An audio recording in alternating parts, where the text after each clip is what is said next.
syempre nagdala tayo ng baunan. At iuwi natin ang ating na pandesal. So, eto na nga mga Habibis. It's early in the morning and I'm so excited today kasi nag-enroll ako sa baking class and whole day yung activity ko today. And kasama ko si Abby sa baking class na ito. Kaya sobrang excited ako kasi gustong-gusto ko talaga matutunan kung paano gumawa ng masarap na mga bread. So bread, basic bread baking yung class na in-enrollan ko today. Lindy, Ate Rose, alis na ako ha. Tulog pa si Happy David. Ha? Magkape na kayo dyan. Hindi na ako magkakape kasi malilate na ako. Alis na ako pero maghapon na akong wala. Bahala na kayo dito sa bahay ha. So on the way na kami pero dadaanan muna namin si Abby kasi sasabay siya sa akin. Good morning! Pasok na. Kasama ko, classmate ko ngayon si Abby. I'm so excited na! Go, go, go! Let's go! And nandito na kami ni Abby. So here's ano to? Henny Season Culinary School. Dito kami mag-aaral ng baking. Pasok na tayo, Abby. Let's go! Let's go! Pasok na tayo!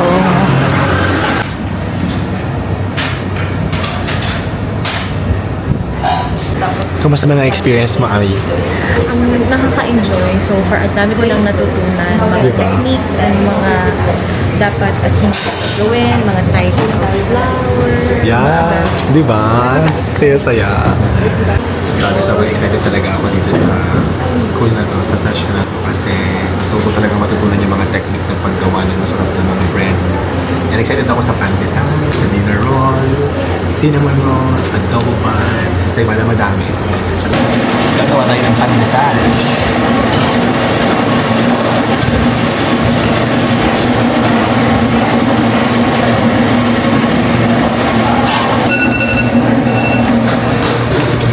Binigay yung binos.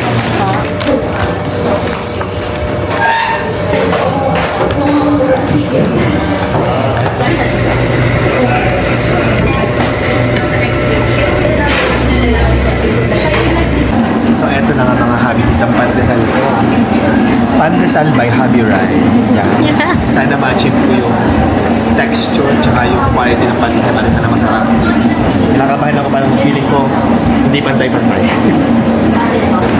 So magkakat na tayo ng pandesal. Pangkat na tayo. Ito yung ginagawa. Pangkat ng pandesal. Ganyan.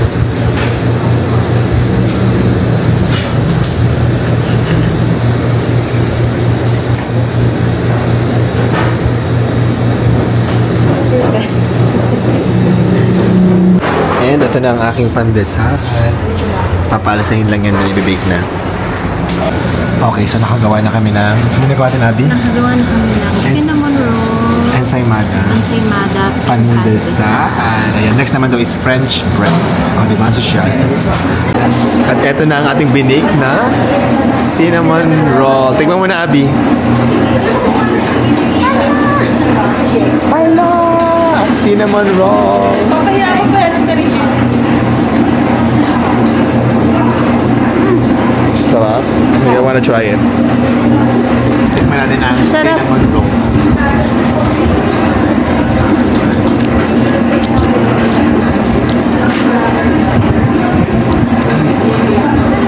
Sarap.